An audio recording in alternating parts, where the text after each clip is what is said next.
आपण वर्ग पहिला विषय प्रथम भाषा या ठिकाणी एक अध्ययनिष्पत्ती अभ्यासणार आहोत। मुख्य अध्ययनिष्पत्ती संभाषणामध्ये सहभागी होतो, बोलण्यासाठी स्वतःची वेळ येण्याची वाट पाहतो आणि इतरांना बोलू देतो। पृष्ठ क्रमांक 2, 3, 4, 50, 51 आणि 70 या पृष्ठ क्रमांकावर ही अध्ययनिष्पत्ती लागू होईल। आता मला पुढे काय करायचं आहे, या मुख्य अध्ययनिष्पत्तीवर मला काही सूक्ष्म अध्ययनिष्पत्ती तयार करायचे आहेत। मग सूक्ष्म अध्ययनिष्पत्ती तयार करत असताना या ठिकाणी लवचिकता असेल।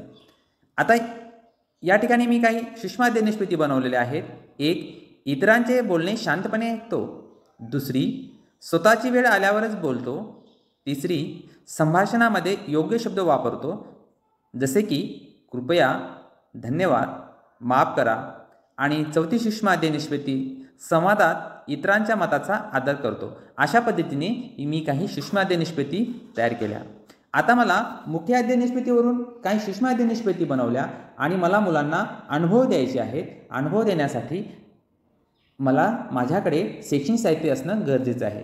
मग मी शैक्षणिक साहित्य माझ्या अध्ययन अनुभवानुसार माझ्याकडे शैक्षणिक साहित्य असणं गरजेचं आहे। या ठिकाणी चित्रफित म्हणजेच फ्लॅश कार्ड, या फ्लॅश कार्डवर माझ्याकडे काही कार्ड आहेत।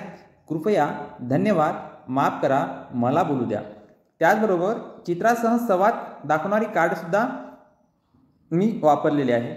एक मुलगा बोलतोय, दुसरा वाट पाहतोय, दोन मुले हात वर करून संवाद साधतात। असे अनेक आपल्याला आपल्या अनुभवानुसार आपल्याला शैक्षणिक साहित्य वापरता येईल।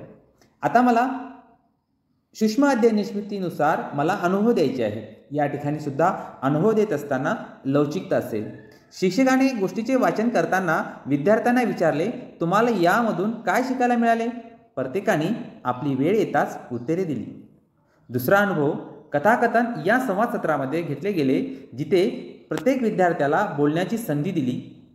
तिसरा अनुभव या ठिकाणी मी असा दिला, गटात गोष्ट पूर्ण करा। या उपक्रमांतर्गत सर्वांनी आपली वेळ येईपर्यंत वाट पाहून आपले वाक्य सांगितले। त्याचबरोबर एक कृतीयुक्त खेळही मी या ठिकाणी घेतला आणि यामध्ये असा खेळ होता, मैत्रीचा गोळा। खेळताना जिथे गोळा ज्याच्याकडे जातो तोच बोलतो, इतर जण वाट पाहतात। असे मी अनेक अनुभव या ठिकाणी मुलांना दिले। आता अध्ययन अनुभव दिल्यानंतर की माझी अध्ययनिष्पत्ती कितपत मुलांनी आत्मसात केली हे पाहण्यासाठी मला त्यांना मूल्यांकन करायचं आहे। मग मूल्यांकन मला 4 गोष्टीवर करायचं आहे। पहिली गोष्ट, जो मी घटक निवडला त्या घटकावर आधारित असलं पाहिजे। दुसरी, अध्ययनिष्पत्ती ज्या मी काढलेल्या आहेत त्या अध्ययनिष्पत्ती आधारित माझं मूल्यांकन असलं पाहिजे। तिसरी गोष्ट की दैनंदिन जीवनाशी माझं मूल्यांकन असलं पाहिजे।